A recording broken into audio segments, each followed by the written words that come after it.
ॐ अज्ञानतिमिरन्धस्य ज्ञानाञ्जनशलाकया चक्षुरुन्मिलितं येन तस्मै श्रीगुरवे नमः। श्रीचैतन्यमनोभीष्टं स्थापितं येन भूतले स्वयं रूपा कदा मह्यं ददाति स्वपदान्तिकं। वन्देऽहं श्रीगुरून् श्रीयुतापदकमलं श्रीगुरून् वैष्णवांश्च श्रीरूपं साग्रजातं सगना रघुनाथान्वितं तं सजीवं साद्वैतं सावधूतं परिजनसहितं कृष्णचैतन्यदेवं श्रीराधा कृष्णपादान् सगना ललिता श्रीविशाखान्वितांश्च। हे कृष्ण करुणा सिन्धु दीनबन्धो जगत्पते गोपेश गोपिका कान्त राधा कान्त नमोस्तुते। तप्त काञ्चन गौरांगी राधे वृन्दावनेश्वरी वृषभानुसुते देवी प्रणमामि हरिप्रिये। वाञ्छाकल्पतरुभ्यश्च कृपा सिन्धुभ्यैव च पतितानां पावनेभ्यो वैष्णवेभ्यो नमो नमः। जय श्री कृष्ण चैतन्य प्रभु नित्यानंद श्री अद्वैत गदाधर श्रीवासादि गौर भक्तवृंद। हरे Krishna Krishna Krishna Hare Hare Hare Ram Ram Ram Hare Hare. Hare Krishna. Welcome all of you. So today we are going to see the third of the Chatushloki. I hope everyone is able to hear. Somebody's message saying that they are not able to hear.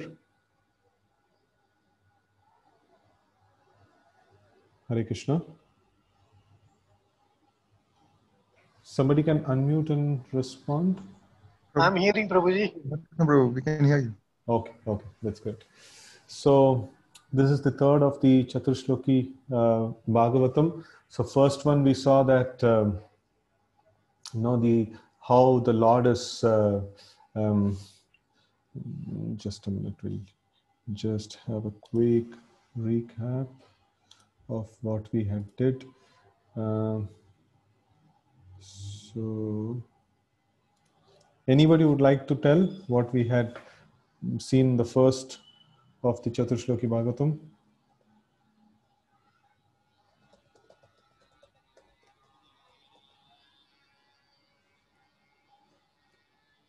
It's really what is that technical kind of stuff. It is tough, Prabhuji. I think we have to read at least 10 times to understand this. But it's actually very simple also. If we can understand in multiple levels. We can understand the concept of the God, but these details, no, it is really not that easy. Anyone who can share like in a very crisp way what is the first of the Chatushloki?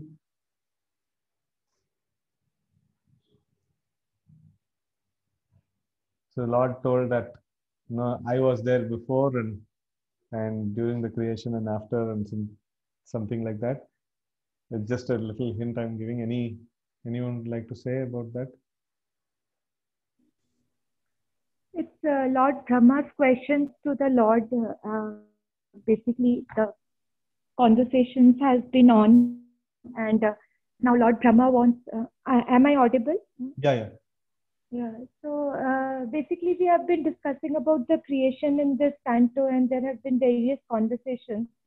So one part was about Narad Muni asking to his father, Lord Brahma, and now Lord Brahma himself is asking to the Lord, which is the Supreme. And going through all the 12 cantos and just reading this 4th shloka, which is known as the Chatushloki.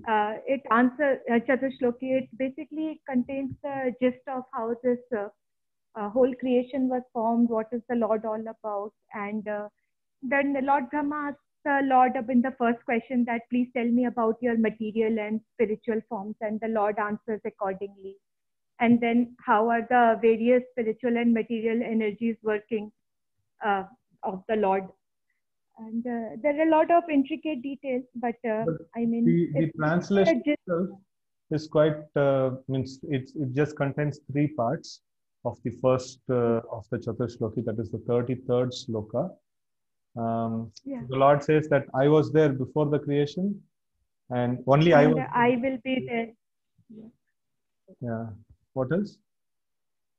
Yeah, and I would be there even after the annihilation, basically. And so what we are trying to understand is the same thing Lord Brahma is trying to understand from the Lord.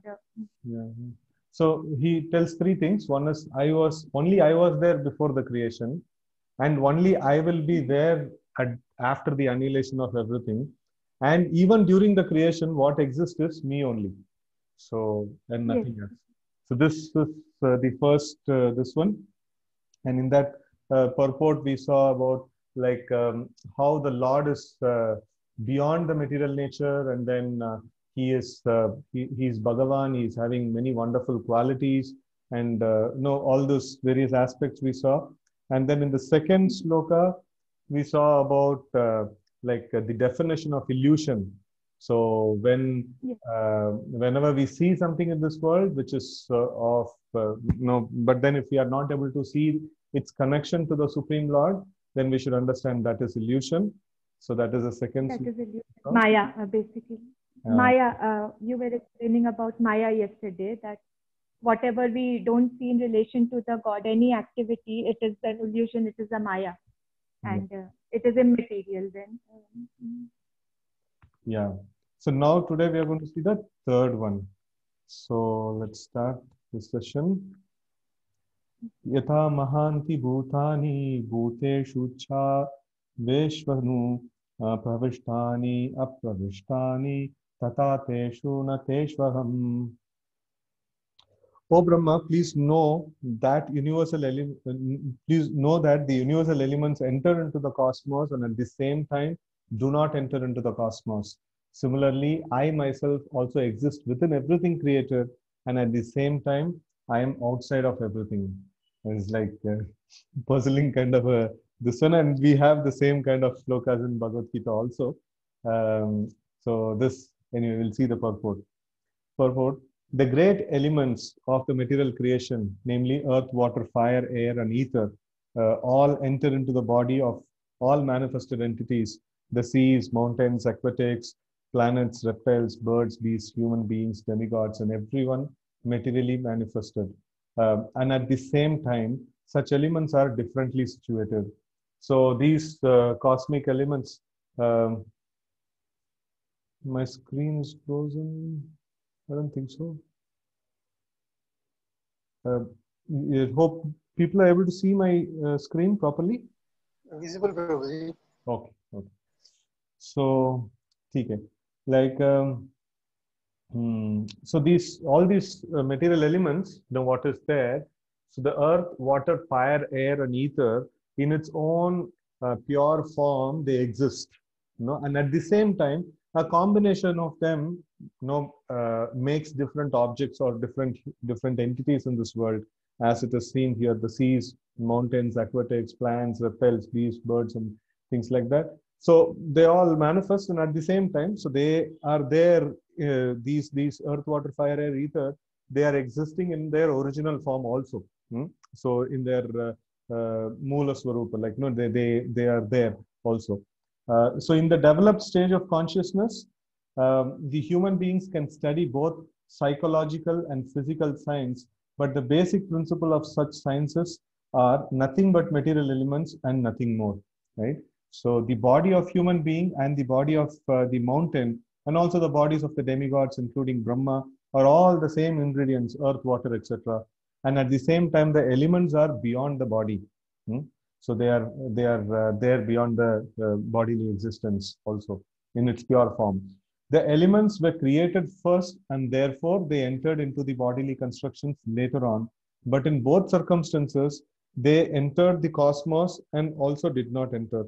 Similarly, the Supreme Lord, by his different energies, namely the internal and external, is within everything in the manifested cosmos, and at the same time he is outside everything, situated in the kingdom of God, that is Vaikuntha Loka, as described before.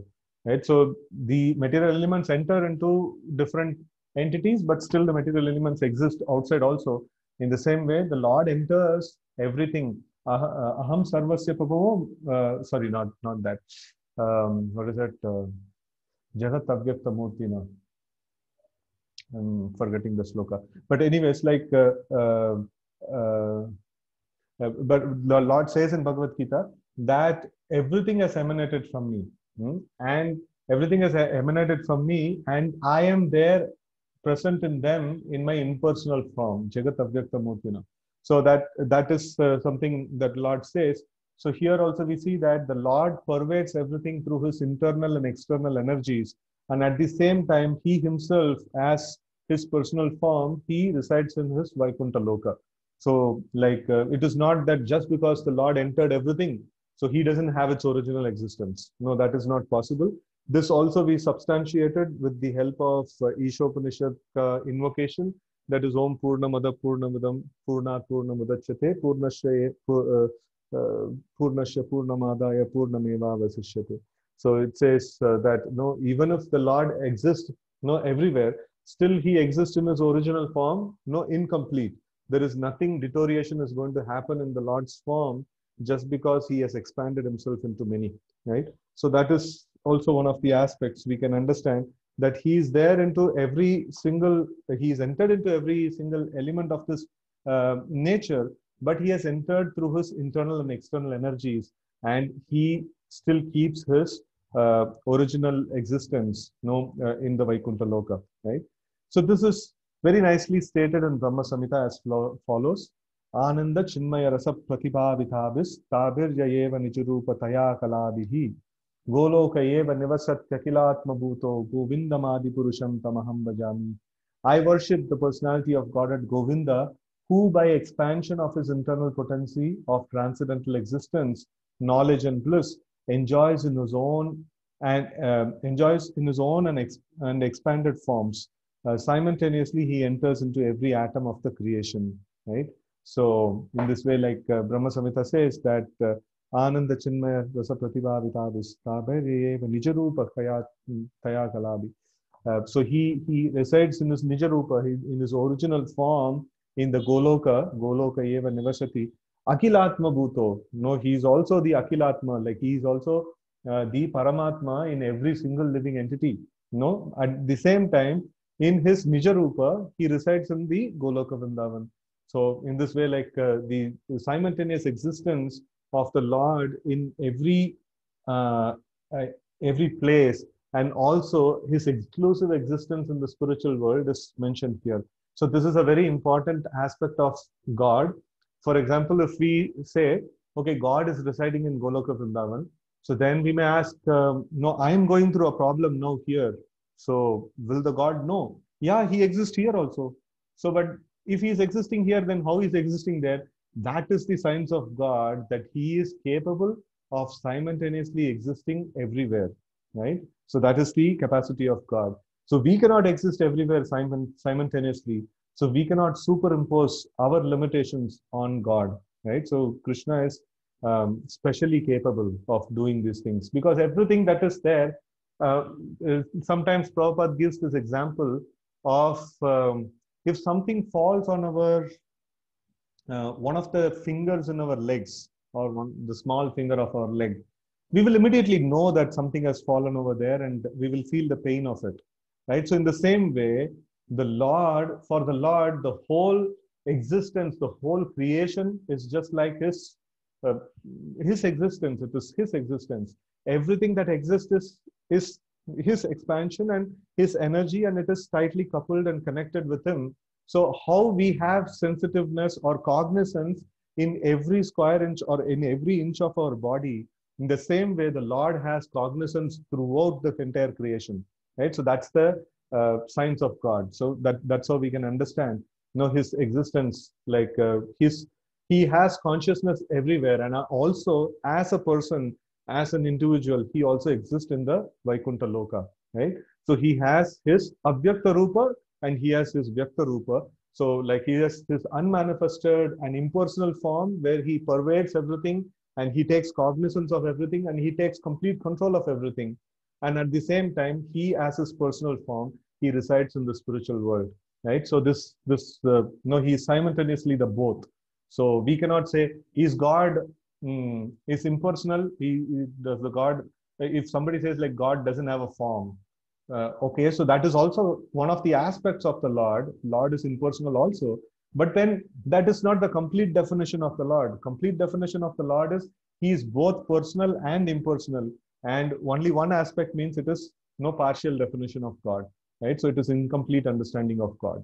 So the Lord exists in his like unmanifested form throughout the creation, and he exists in his personal form in the spiritual world, right? So, and he can manifest his personal form anywhere he wants. So that is also there.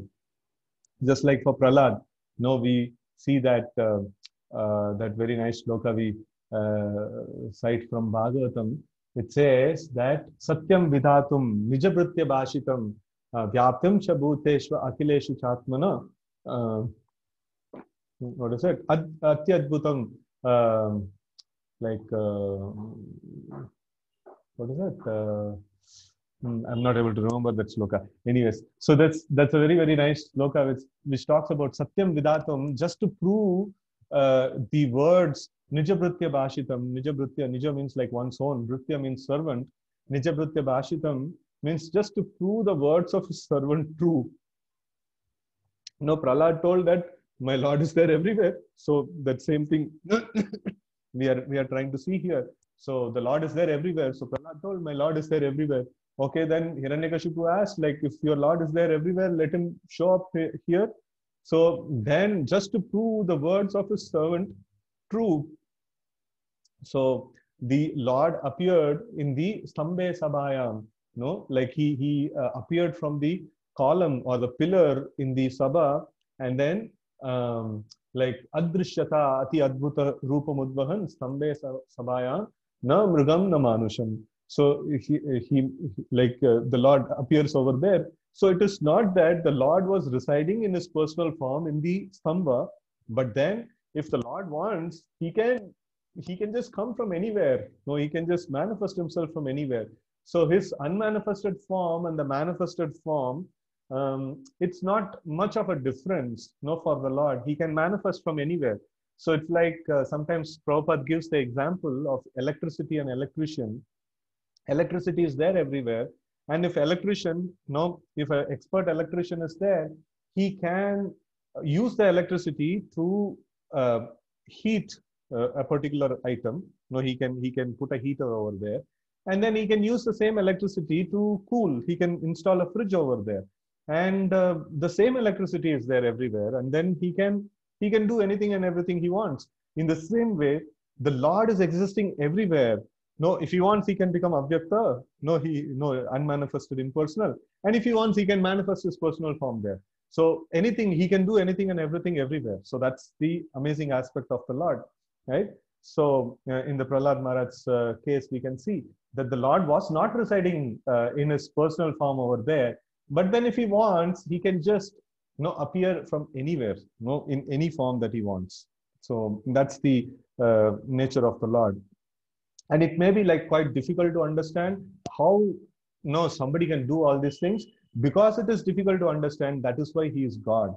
If we were to understand how all these things can happen, then he should be subordinate to our thinking capacity. Then he cannot be God.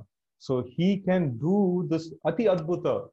He can do something really very wonderful, which is beyond our imagination. That is why he is God, right?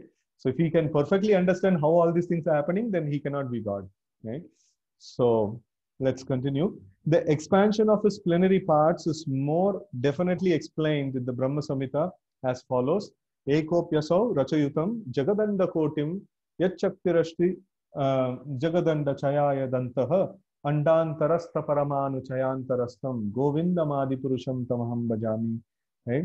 So I worship the personality of Godhead Govinda, who by one of his plenary portions enters into the existence of every universe and every particle of the atom, and thus unlimitedly manifests his infinite energy all over the material creation.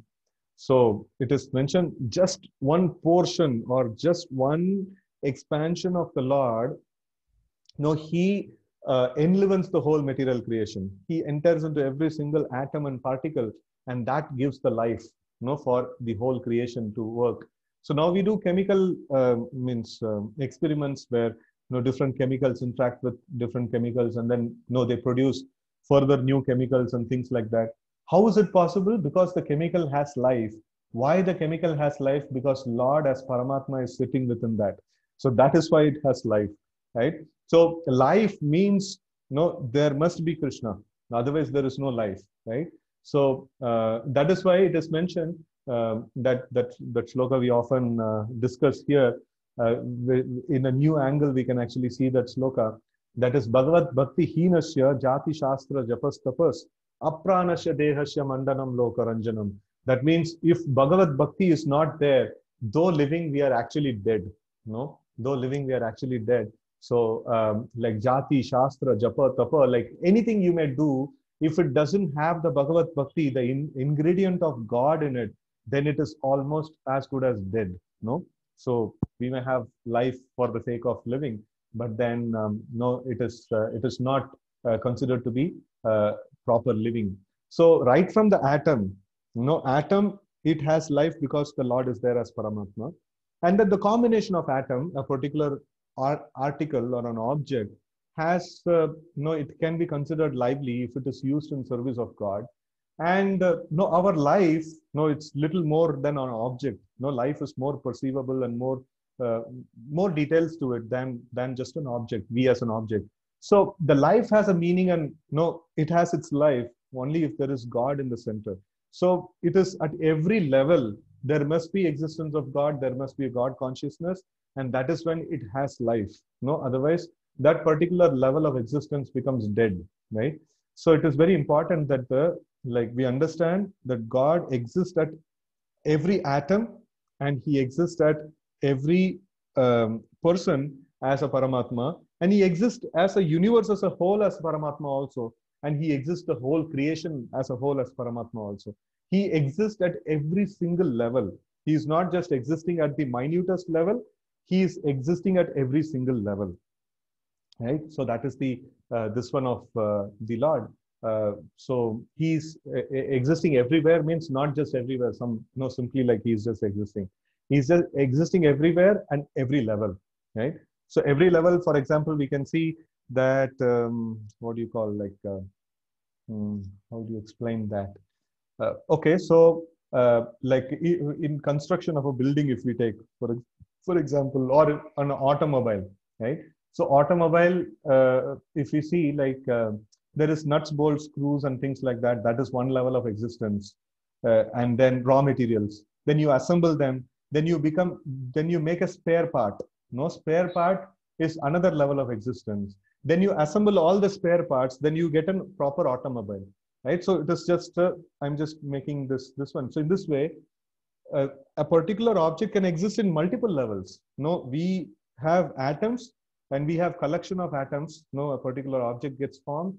And then a collection of those particular objects, then it becomes a person, and then collection of persons is a community, society, and things like that, and the whole world and universe and things like that. At every single level, the Lord exists. That is this one. It is not just he's just existing everywhere. He's existing everywhere, and every logical, meaningful levels, the Lord exists. That's the amazing aspect of the Lord. Really, really very amazing aspect of the Lord, right? So the impersonalist can imagine or even perceive that the Supreme Brahman is thus all-pervading, and therefore they conclude that there is no possibility of his personal form. So they say that because the Lord has spread out everywhere, so he has lost his personal form. So that is kind of impersonal understanding or impartial understanding of the Lord, right? Herein lies the mystery of his transcendental knowledge. This mystery is transcendental love of Godhead, and one who is surcharged with such transcendental love of Godhead can without difficulty see the personality of Godhead in every atom, every movable or immovable object, and at the same time he can see the personality of Godhead in his own abode Goloka, enjoying eternal pastimes with his eternal associates, who are also expansions of his transcendental existence, right? So here Prabhupada mentions how he exists at the level of atom, at the level of different objects, and also at, he has his own personality, he has his own activities and things like that in his Leela, in his Goloka Vrindavan, right? So this vision is the real mystery of spiritual knowledge, as stated by the Lord in the beginning. Sarahasyam Tad Angam Cha. Right? So this mystery is most confidential part of knowledge of the Supreme, and it is impossible for the mental speculators to discover by dint of intellectual gymnastics, by our own intellectual idea and speculations and things like that. It is not possible. The Lord has to reveal Himself, right? So that's why it is a mystery. Raja Vidya Raja Guhyam Pavitram Idamuttamam Pratyaksha Bhagavam Danyam Sutukam Kartam Avyayam, right? So the mystery can be revealed through the process recommended by Brahmaji in Brahma Samhita, that is 538, as follows: Premanjana Churita Bhakti Vilochanena Santaha Sadaiva Hridayeshu Vilokayanti Yam Shama Sundaram Achintya Gunaswarupam Govindamadi Purusham Tamaham Bhajami. I worship the original personality of Godhead Govinda, whom the pure devotees, their eyes smeared with the ointment of love of Godhead, always observe within their hearts. This Govinda, the original personality of Godhead, is Shama Sundara with all transcendental qualities. Right? So this is what Lord Brahma's vision is.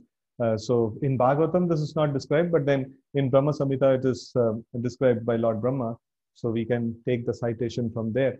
So it's nicely mentioned. If we want to see the Lord at that level, as the Lord in his personal fortress in the Goloka Vrindavan, so one must have his eyes filled with love of Godhead. That is when he'll be able to see the Lord in that particular form. Otherwise, it's not possible, right? So therefore, although he is present in every atom, the Supreme Personality of Godhead may not be visible to the dry speculators. Still, the mystery is unfolded before the eyes of the pure devotees, because their eyes are anointed with love of Godhead. And this love of Godhead can be attained only by the practice of transcendental loving service of the Lord and nothing else. So what is that practice? What is the loving service of the Lord? So Navavidha Bhakti, that is Shravanam, Kirtanam, Vishnu Smaranam, Pada Sevanam, Archanam, Vandanam, Dashyam, Sakyam, Atma Nivedanam. So Iti Pumsharpita Bhakti, it is Bhaktishchen Nava Lakshana. So this is the 9 different aspects of Bhakti. And then if we do these things with love and affection towards the Lord, so then the Lord will be pleased to reveal himself, right? So the vision of the devotee is not ordinary. It is purified by the process of devotional service. In other words, as universal elements are both within and without, similarly, the Lord's name, form, quality, pastimes, entourage, etc., as they are described in the revealed scriptures or performed in the Vaikuntha Lokas, far, far beyond the material cosmic manifestation, are factually being televisioned in the heart of the devotee. The man with a poor fund of knowledge cannot understand. Although by material science one can see things far, far away by means of television, spiritually developed person is able to have the television of the kingdom of God always reflected within his heart. That is the mystery of knowledge of the personality of Godhead. The Lord can award anyone and everyone liberation, mukti, from the bondage of material existence, yet he rarely awards the privilege of love of Godhead, as confirmed by Narada Muni, Narada, muktim dadati karhichit sma na bhakti yogam. So this transcendental devotional service of Lord is so wonderful that the occupation keeps the deserving devotee always wrapped in psychological activities without deviation from absolute touch. Thus, love of Godhead developed in the heart of the devotee is a great mystery. Brahmaji previously told Narada that the desires of Brahmaji are never unfulfilled because he is always absorbed in the transcendental loving service of the Lord, nor has he any desire in his heart save and except the transcendental service of the Lord. Right? So this is how the Lord manifests in his personal form in the heart of the devotee. It is very, very mysterious. And why it is very, very rare. It is mentioned mukti is very rare. To get liberation is very rare. And even more rarest is to get bhakti to the Lord. Why the Lord will not give bhakti so easily? Because if he gives bhakti to a devotee, then the Lord becomes subservient to a bhakta. The Lord becomes controlled by a devotee. this particular thing happens, when we can see in the case of Ambarish Maharaj, where Durvasa Muni offended the great devotee Ambarish, and then he was like, because he offended great devotee Ambarish, he was about to be killed by Sudarshan Chakra. And when Sudarshan Chakra was chasing Durvasa Muni, he went to Lord Narayana. And when he went to Lord Narayana, you see, like, your weapon is chasing me, and please save me. No, I am surrendering unto you. So then Lord Narayana speaks. He says, Aham Bhakta Paradina, he aswatantra ivadvaja, sadhvirgrasta hridayam, bhaktir bhakta janapriyaha. So he says that, so like this weapon, of course, it's my weapon, but then Aham Bhakta Paradina, I am completely subservient to my devotee, Paradina. Adina means like servant. I am Bhakta Paradina. Aham Bhakta Paradina. He aswatantra ivadvija. I don't have independence. The Lord says that I don't have independence because my devotee is offended. My Sudarshan Chakra did not even took my permission. It just went off to protect my devotee. And you have offended my devotee, and now if you come to me, like, I don't have any powers to stop my Sudarshan Chakra. I am just subservient to my devotee. Right? So this is the thing which the Lord Narayana speaks. So in this way, we can see that the bhakti, the aspect of bhakti, it even controls the Supreme Lord. So then the Lord is not so easily disposed to give bhakti. No one has to be really very qualified to achieve bhakti towards the Lord. Otherwise, it is not possible, right? So let's see the further this one. That is the beauty and mystery of bhakti, of the process of bhakti yoga, as the Lord's desire is infallible because he is Achyuta. Similarly, the desires of the devotees in the transcendental service of the Lord are also Achyuta, infallible. This is very difficult, however, for layman to understand without knowledge of the mystery of devotional service, as it is very difficult to know the potency of touchstone. A touchstone is rarely found. A pure devotee of Lord is also rarely to be seen, even amongst millions of liberated souls. Kotishvapi Mahamune, right? Out of all kinds of perfections attained by the process of knowledge, yoga, perfection, sorry, I just lost.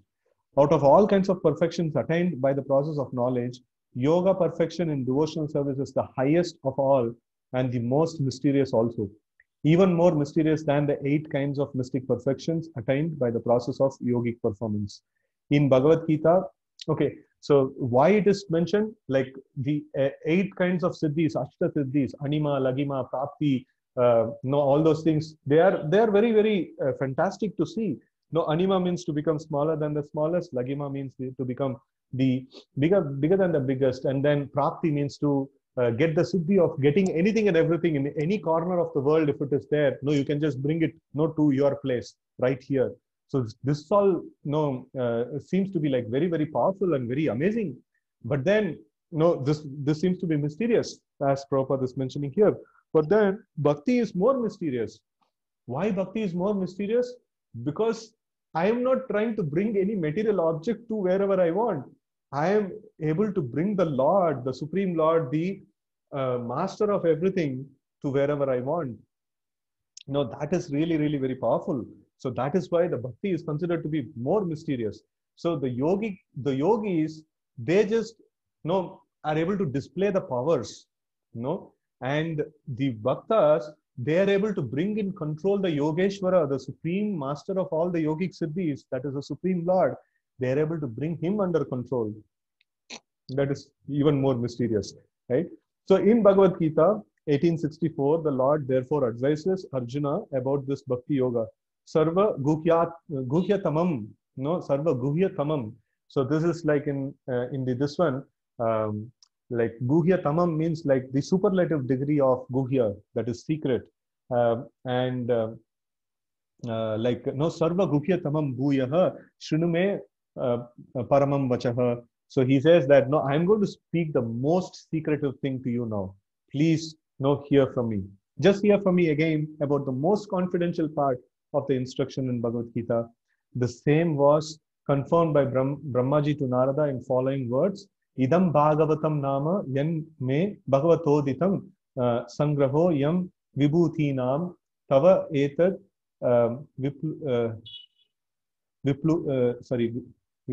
Vipulikuru. Okay. So Brahmaji said to Narada, whatever I have spoken to you about the Bhagavatam was explained to me by the Supreme Personality of Godhead. And I am advising you to expand these topics nicely so that people may easily understand the mysterious Bhakti Yoga by transcendental loving service to the Lord. It is to be noted here that the mystery of Bhakti Yoga was disclosed to Brahmaji by the Lord himself. Brahmaji explained the same mystery to Narada. Narada explained it to Vyasa. Vyasa explained it to Shukadev Goswami. And the same knowledge is coming down in the unalloyed chain of disciplic succession. If one is fortunate enough to have received the knowledge in the transcendental disciplic succession, surely he will have the chance to understand the mystery of the Lord and that of the Srimad Bhagavatam, the sound incarnation of the Lord. Okay, so this is we saw this particular sloka as the Lord is present at every level. Lord is there at every single atom and every single universe, and is in his own abode also. He is present. So text 36. Etavad eva jignasham tattva jignashunatmanah anvaya gati rekhabhyam yachat sarvatra sarvada. A person who is searching after the Supreme Absolute Truth, the Personality of Godhead, must certainly search for it up to this and in all circumstance, in all space and time, and both directly and indirectly. So, Sambandha, Abhidaya and Prayojana, it's all mentioned very nicely. So the Vedic scriptures or our path of progress can be divided into three: Sambandha, Abhidaya and Prayojana. So Sambandha means what? Sambandha means like, what is my relationship with the Lord? Who am I? Who's the Lord? And what is my relationship with him? So, that gives me the impetus to do something, about the devotional service or progress in devotion. And then Prayojana means the goal, what I am supposed to attain, right? And then, what is a process? That is called Abhidaya. How to attain the goal? That is called Abhidaya. So here we see that a person is searching after the Supreme Absolute Truth, the Personality of Godhead, must certainly search for it up to this point, till this point, whatever has been explained, in all circumstance, in all space and time, and both directly and indirectly. This is the duty of every single living entity, to search after the Absolute Truth. So everything is so wonderfully happening in this world. How all this coordination is happening? Who am I? Why am I put into this mysterious place? Why is everything happening around me in this way? So these questions must be there, and that is where that is called the search of the Absolute Truth. So every question is why it is happening. So immediately it has the potential to search out the Absolute Truth. So we should not get satisfied by an immediate effect, saying that okay, if something happened to me, so why it has happened to me? Like somebody cheated me. Like why this has happened to me? Okay, like this person, you cheated him in the past, so he cheated him now. So this is like at the level of karma, you can answer that. And then, we can actually see the source of it, like little more deeper. Then we will reach the Sarva Karana Karanam, that is the Supreme Lord. And when we understand every single aspect of our life till the point of Supreme Lord, deepest of the levels of this one. So we should search out every single question of ours. We should search out to that point where the Lord is existing, where the Lord is the Sarva Karana Karanam. So when we do that thing, so then we understand, like Vasudevam Sarvamiti Sa Mahatma Sudurlabha. So like he becomes like completely Krishna conscious. And anything you ask, like why is it happening? Oh, because of Krishna. Everything is happening because of Krishna. Everything is like, that is a way of understanding the Absolute Truth. So here, like the Lord is revealing to Lord Brahma, so that this is how every single person's life must be. The perfection of our life is to search out that Absolute Truth. And once we understand that Krishna is Supreme Personality of Godhead, to be engaged in his devotional service, constantly chanting his names, No, Hare Krishna, Krishna Krishna, Hare Hare, Hare Ram, Ram Ram, Hare Hare. Every single time, no, every opportunity that we get.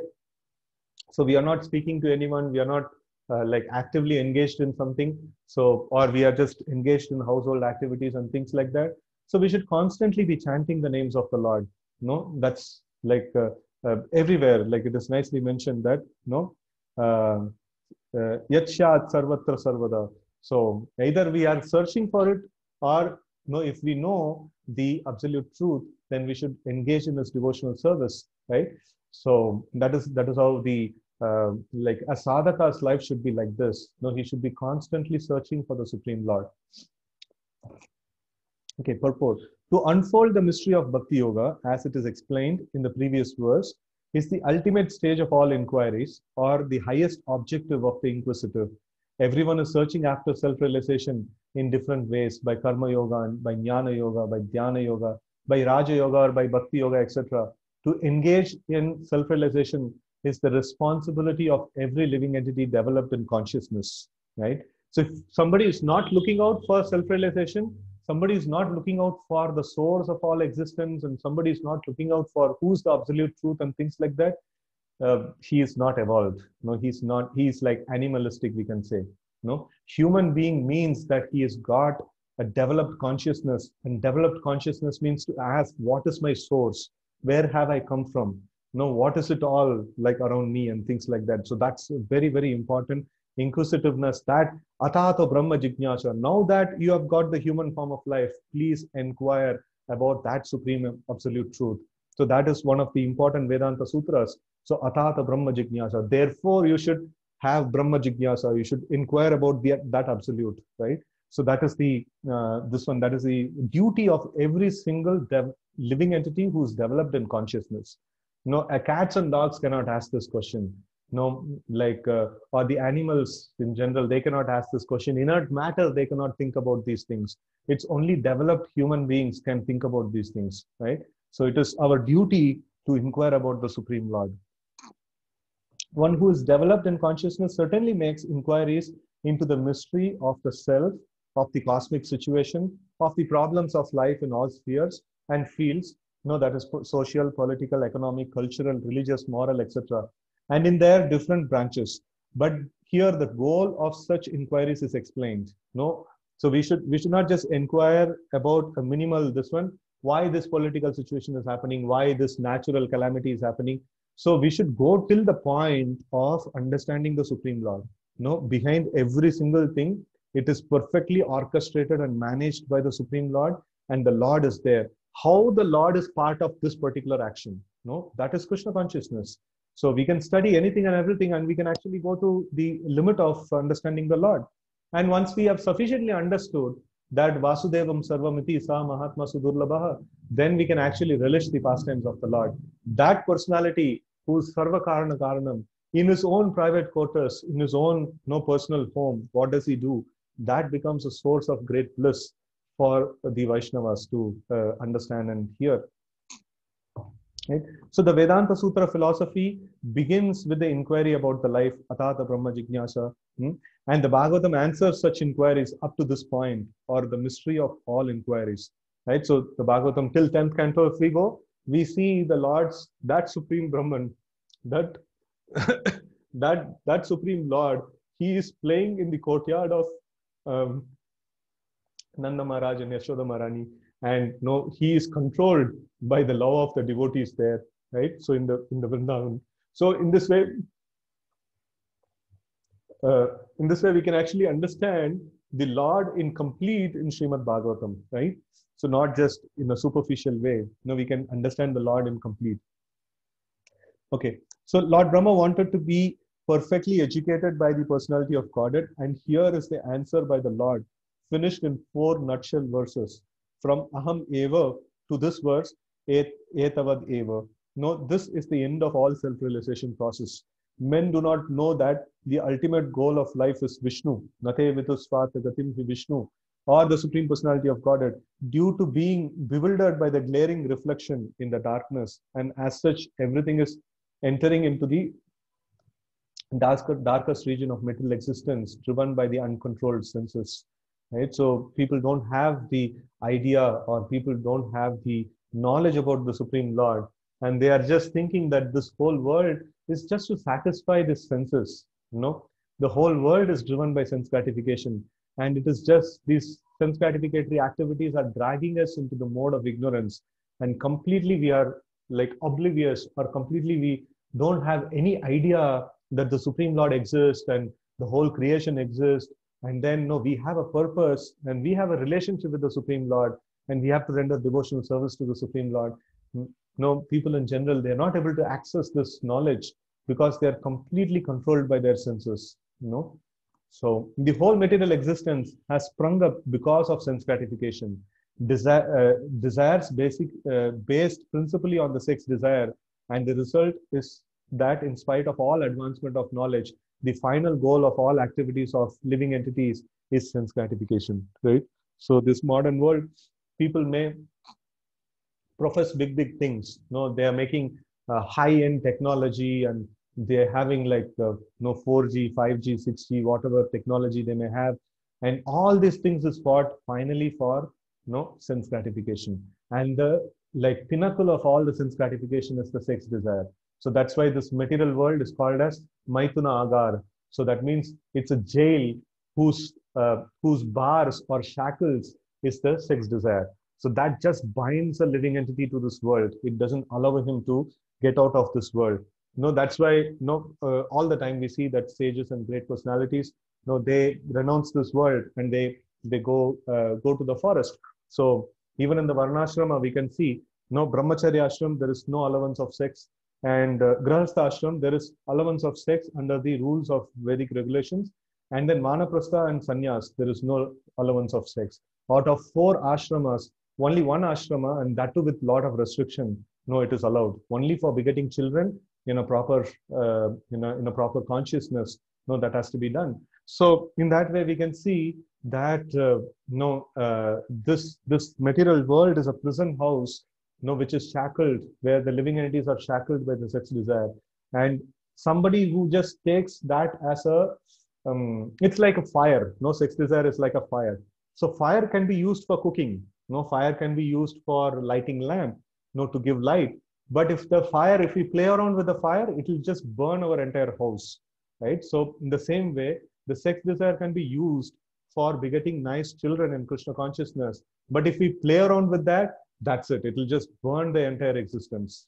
It'll just put us in deep darkness of existence, and we can never even see the light of the Krishna consciousness ever. So that's the danger of the sense gratification, right?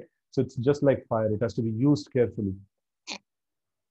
Okay, so but here is the real goal of life, and everyone should know it by inquiries put before a bona fide spiritual master, expert in the science of Bhakti Yoga, or from a living personality of Bhagavatam life, right? So the question should be put in front of a sincere student or sincere spiritual master who is expert in the science of Bhakti Yoga, or a person who's living his life as good as Bhagavatam, right? So person Bhagavatam. So we should inquire from such personality, and we should get our doubts clarified. Everyone is engaged in various kinds of scriptural inquiries, but the Srimad Bhagavatam gives answers to all of the various students of self-realization. This ultimate objective of life is not to be searched out without great labor or perseverance. One who is imbued with such sincere inquiries must ask the bona fide spiritual master in disciplic succession from Brahmaji, and that is the direction given here. Because the mystery was disclosed before Brahmaji by the Supreme Personality of Godhead, the mystery of all such inquiries regarding self-realization must be put before such a spiritual master who is directly the representative of the Lord, acknowledged in that disciplic succession. Such a bona fide spiritual master is able to clear up the whole thing by evidence from the revealed scriptures, both direct and indirect. Although everyone is free to consult the revealed scriptures in this connection, one still requires the guidance of a bona fide spiritual master, and that is the direction in this verse. The bona fide spiritual master is the most confidential representative of the Lord, and one must receive direction from the spiritual master in the same spirit that Brahmaji received it from the personality of Godhead Lord Krishna. The bona fide spiritual master is that bona fide, in that bona fide chain of disciplic succession, never claims to be the Lord himself. Although such a spiritual master is greater than the Lord in the sense that he can deliver the Lord by his personal realized experience. So as we mentioned that Bhakti Yoga, by Bhakti Yoga, the Lord becomes subservient and the spiritual master can deliver the Lord to a disciple. So that is the power of a spiritual master. So no, though this thing is there, but still a spiritual master is always, he considers himself to be a servant of the Supreme Lord. The Lord may become subservient to the devotee, but never the devotee takes advantage of it, saying that, oh, now I have the Lord in my control. So then he loses the position as a devotee. So this is a very nice competition that is there in the spiritual world. The devotee wants to be the servant of the Lord, and the Lord wants to be the servant of the devotee, right? So in the material world, everyone wants to be the boss. No, I am the boss, you are the boss. And, it's all bossy game that goes on. But then in the spiritual world, no, the game is that, no, who is more servant than the other person. So like that. The Lord is not to be found simply by education or by good fertile brain, but surely he can be found by the sincere student through the transparent medium of bona fide spiritual master. The revealed scriptures give directions directly to this end, but because the bewildered living entities are blinded by the glaring effulgence in the darkness, they're unable to find the truth of the revealed scriptures. For example, in the Bhagavad Gita, the whole direction is targeted towards the personality of Godhead Lord Sri Krishna, but for want of bona fide spiritual master in the line of Brahmaji or the direct hearer Arjuna, there are different distortions of the revealed knowledge by many unauthorized persons who just want to satisfy their own whims. So many people just take Bhagavad Gita just because they know Sanskrit, and they just give any explanation that they feel like, So that's not the way of studying the Bhagavad Gita or any literature, any Vedic literature. Undoubtedly, the Bhagavad Gita is accepted as one of the most brilliant stars in the horizon of the spiritual sky. Yet the interpretations of this great book of knowledge have so grossly been distorted that every student of Bhagavad Gita is still in the same darkness of glaring material reflections. So that's this one. If we take this wonderful book and then give our own interpretations and things like that, still there will be like Shoka, Moga, Bhaya and things like that. All these things will be there. Nobody will get liberated. Nobody will get the shine of Krishna, over there. Such students are hardly enlightened by Bhagavad Gita. In the Gita, practically the same instruction is imparted as in the 4 primary verses of Bhagavatam. But due to wrong and fashionable interpretations by unauthorized persons, one cannot reach the ultimate conclusion. In Bhagavad Gita 18:61, it is clearly said, Ishvara sarva bhutanam hridadesha arjuna tishtati brahmayan sarva bhutani yantra rudani mayaya. The Lord is situated in the heart of all living beings as Paramatma, and he is controlling all of them in the material world under the agency of his external energy. Therefore, it is clearly mentioned that the Lord is the supreme controller and that the living entities are controlled by the Lord. In the same Bhagavad Gita 18:65, the Lord directs as follows: Man mana bhavamad bhakto madhyaji mam namaskuru mam evaishashi satyam te pradijane priyosime. It is clear from this verse of Bhagavad Gita that the direction of the Lord is that one should be God-minded, a devotee of the Lord, a worshipper of the Lord, and must offer all obeisances unto Lord Krishna.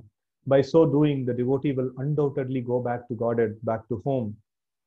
Indirectly, it is said that the whole Vedic social construction of human society is so made that everyone acts as a part and parcel of the complete body of the Lord. The intelligent class of men or the Brahmanas are situated on the face of the Lord. The administrative class of men and the Kshatriyas are situated on the arms of the Lord. The productive class of the men, the Vaishyas, are situated on the belt of the Lord. And the laborer class of men, the Shudras, are situated on the legs of the Lord. So this is the Lord's presence in the form of social constitution, right? So we saw that the Lord exists at every sphere. No, this is the way the Lord exists in the realm of social constitution, right? So therefore, the complete social construction is the body of the Lord, and all parts of the body, namely the Brahmanas, the Kshatriyas, the Vaishyas, and the Shudras, are meant to serve the Lord's whole body conjointly.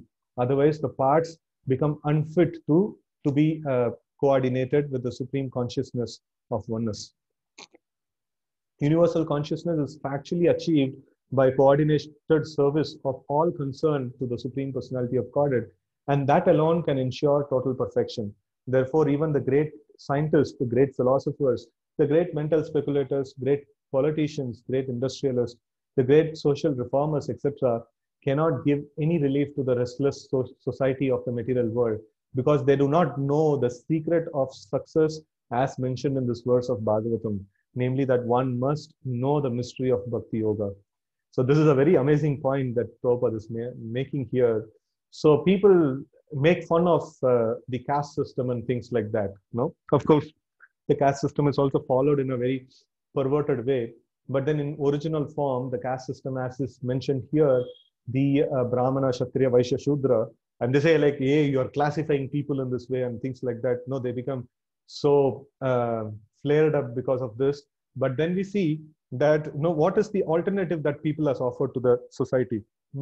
Have they created a peaceful society? Have they created some kind of a good solution? Communism had come, industrialism has come, then so many different isms have come, and now it is like haphazard and hayward. So nothing is actually giving any solution or relief. So if we know how to organize a society in terms of Brahmana, Kshatriya, Vaishya, Shudra, based on the natures of the people and the whole coordination according to the scriptures, it will be like amazing. People will live a very, very peaceful life. So, but then now everybody are put into the same competition. Now the Shudra is struggling to become a Brahmana or a Kshatriya, and a Kshatriya is underutilized, being used as a Shudra, and it is like complete chaos. Complete chaos. Nothing is going on in the right way, right? So people can experiment, but then people should know that it is there in the scriptures. It is mentioned, and we should just simply follow the scriptures. Everything will fall in its place, right? In Bhagavad Gita 7:15 also it is said, Namam dushkritino muda prapadyante naradamaha maya parita jnana asurim bhavam ashritaha. Because the so-called great learneds, great leaders of the human society are ignorant of this great knowledge of Bhakti Yoga and are always engaged in ignoble acts of sense gratification, bewildered by external energy of the Lord. They are stubborn rebels against the supremacy of the Supreme Personality of Godhead, and they never agree to surrender unto Him because, that is mentioned, Namam dushkritino muda, Namam dushkriti. Dushkriti means like one who has bad credits. Kriti means like some credits, and dushkriti means bad credits, right? So these people are dushkritino, like these are scientists and industrialists and politicians. They have so much of power, so much of intelligence, so much of productive capacity and things like that. But what kind of a capacity it is? It is duskriti. It is negative capacity, right? So demons also flourish, and devotees also flourish. But then the devotees do the construction in a different way, and the demons do construction in a different way. So here it is mentioned about dushkritino, namam dushkritino muda. So like these people, Duskriti, they don't come to me. Who are they? Muda, the grossly foolish people, right? And then Prapadyante Naradama, like lowest among the human race. And then Maya Patata Jnana. So those people whose knowledge is being stolen away by the illusory energy of the Lord, they become very, very great scientists and intellectual people. But actually their real knowledge is being stolen away by Maya. And they are seeing all this matter, and then they think that this matter is everything, and they think that they are controllers of the matter, and they do so many different experiments. But in actuality, they are in control of the material nature. And they falsely think that they are controlling the material nature, right? So Maya apagata jnana and ashurim bhavam ashritaha. So this is like Prabhupada is going to tell, they never agree to surrender unto Him because they are fools, Maya, Muda, and then miscreants, and lowest type of human beings, all these things which is mentioned in the sloka, right? Such faithless non-believers may be highly educated in the material sense of term, but factually they are the greatest fools of the world, because by the influence of external material nature, all their so-called acquisition of knowledge has been made null and void. Therefore, all advancement of knowledge in the present context of things is being misused by cats and dogs fighting with one another for sense gratification. And all acquisition of knowledge in the science, philosophy, fine arts, nationalism, economic development, religion, and great activities are being spoiled by being used as dresses of dead man, no? Like apranasya dehasya mandanam lokaranjanam. So they just used, being as dresses for dead man. Nothing has, the science doesn't have no Krishna consciousness. Philosophy doesn't have Krishna consciousness. Arts, they just portray some nude pictures and things like that. And nationalism and economic development and religion, even in religion, there is no God consciousness. That's the fate of religion in Kali Yuga, right? So it's all just, dresses on the dead man, right?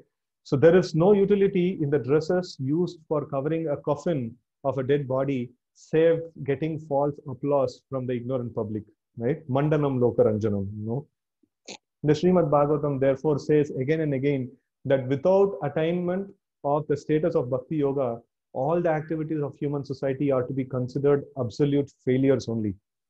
So it is said, Parabhavastava dabodha jata yavan jitnya sata atma tattvam yavat kriyas tavadidam manovai karmatmakam yena sharira bandha.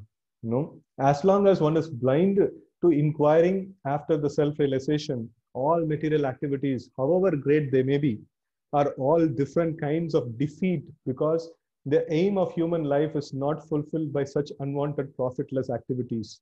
The function of human body is to attain freedom from material bondage.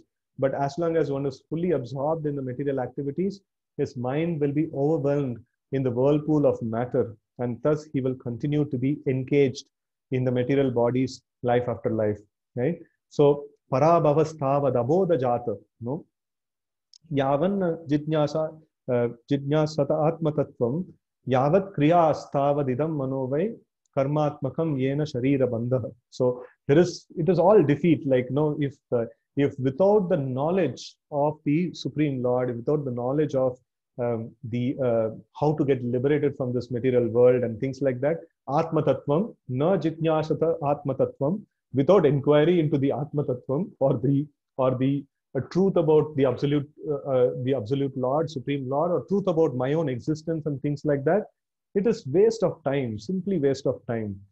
Everything that we do is just material in its nature, right? Evam mana karma vasham prayungte advidyayatman upadiyamane pritir na yavan mai vasudeve na muchyate deha yogena thavat. It is one's mind that generates different kinds of bodies for suffering different kinds of material pangs.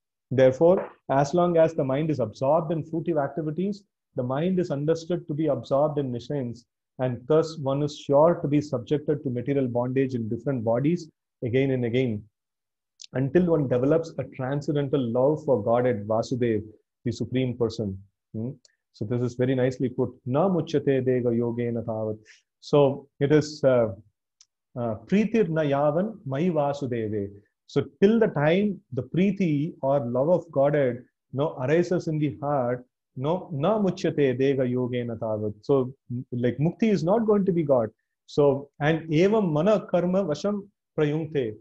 So like it is only the mind that is actually generating different kinds of bodies. Now I'm thinking, I see a nice bird flying in the sky. I think that how nice if I can fly like that. Immediately one body booked, you have to take birth as a bird. And then I see something, how nice it will be, if I can do this. So then another body booked, like that we keep booking our bodies, like, in the future, and by our activities and karma, we keep making different kinds of bodies in our mind, and all of them have to come true. The Lord says that, I am this one, Eko Bahunam Yo Vidadati Kaman. So I fulfill the desires of all living entities. So all these desires are kept on made and it keeps booking. And then know how many lifetimes I have to take in this way. So that is why we have to come to Krishna consciousness and we have to pray sincerely to the Lord. I may have prayed so many things. I may have desired so many things. Please neglect all of them. No, please don't fulfill any of them. No, just fulfill this one desire. I just simply want to be your servant. I just simply want to become your devotee. No, I just simply want to be engaged in your devotional service. Right? So that is the one prayer that we have to again and again keep offering. Otherwise, all other things will give us, some material bodies in this world. And we have sufficient experience in this body. And I think none of us had a very, very smooth journey and, a happy existence in our whole life. So then, this body is completely miserable existence. And why to again repeat that? We should not repeat this thing. No, we should go back to the spiritual world and live happily with our, eternal Lord, Supreme Lord Krishna. Right? So to become absorbed in the transcendental name, quality, form, and activities of the Supreme Person, Vasudev, means to change the temper of the mind from matter to the absolute knowledge, which leads one to the path of absolute realization, and thus frees one from the bondage of material contact and engagement in different material bodies. So to be absorbed in transcendental name, quality, form, activities, this is the life. This is the life of a devotee. This is what we want to become. We want to be absorbed in the chanting of the names of the Lord. We want to be absorbed in the qualities of the Lord. We want to be absorbed taking darshan of the Lord. And we want to just hear the activities of the Lord, the Leela Purushottam. His Leelas are very, very wonderful. Yat Sangalabta Nija Virya Vaibhavam Tirtam Muhus Samsprishatam Simanasam Harat Yajonta Shutibir Kathongajam Kovaina Seveta Mukunda Vikramam. Right? So who is that person who will not hear about the glorious activities of the Lord, right, in the association of devotees? So that is the highest perfection, that we can have. So the name, quality, form, and activities of the Lord should be completely be remembered, and we should become completely absorbed in them. Right? Srila Jiva Goswami Prabhupada therefore comments on the words Sarvatra Sarvada in the sense that the principles of Bhakti Yoga or devotional service. Oh, I'm sorry. No, we have gone past the time. Okay, I'll just see how much is there. There's a lot more is there. Okay. So what we will do is, we will just, so from Srila Jiva Goswami Prabhupada, we will start here tomorrow. So let's stop here. So thank you very much for joining. It's nice set of slokas, and it's kind of very, very revealing to us and things like that. So this Chaturshloki Bhagavatam, it just gives the entire philosophy in nutshell. We will continue the last slokas purport tomorrow, right? Yantraj Srimad Bhagavatam ki jai, Gaur Bhakta Vrinda ki jai, Srila Prabhupada ki jai. Hare Krishna.